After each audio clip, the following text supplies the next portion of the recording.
Сәлем достар, каналыма қош келдіңіздер.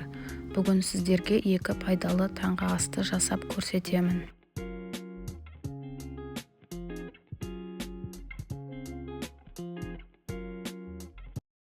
Ең алдымен бір жұмыртқаны алып, жарып алғаннан соң оны жақсылап араластырамыз.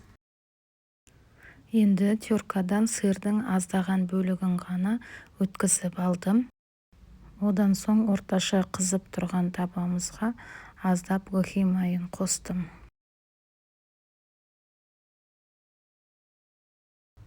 Енді жұмыртқаны құйып шығамыз. Осылай домалақ етіп жайып, жан-жағына бірден үстіне лавашты қоятын боламыз.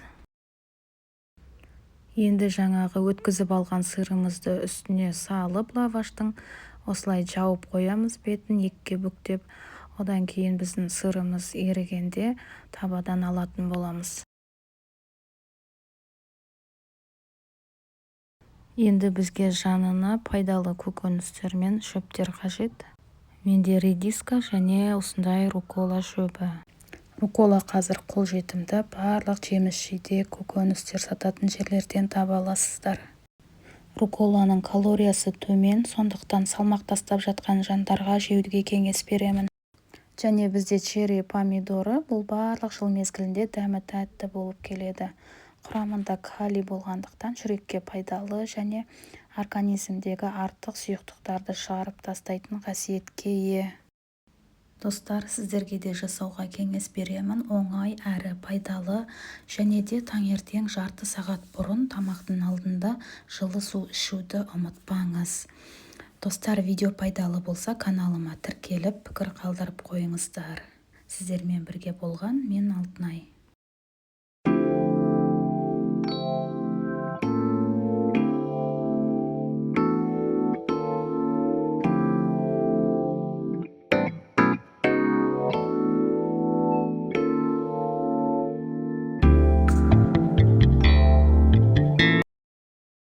Енді екінші таңертеңгілік асқа алдын ала суға қайнатып алынған гречка керек.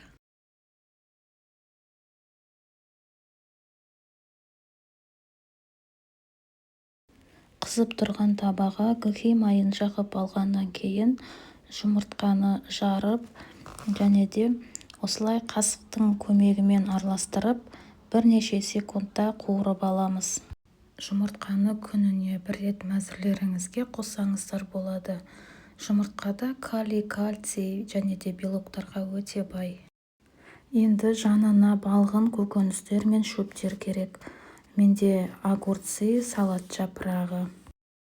Артық салмақ тастағысы келетін жандар үшін осы огурцыды күнделікті тамақпен салат ретінде де жеуге кеңес беремін. Себебі огурцыдың құрамында майды ыдырататын минералдар бар. Достар, видео пайдалы болса, міндетті түрде тіркеліп, лайк қойып, пікір қалдырып кетіңіздер. Мен де қуанып қаламын. Осы жерде айта кететін бір кеңес: суда қайнаған гречканың дәмі болмаса, тауықтың сорпасы немесе еттің сорпасына пісіріп алуларыңызға болады. Және де ағзаға пайдалы йодтарға бай теңіз капустасын қостым. Міне біздің бүгінгі таңертеңгілік ас.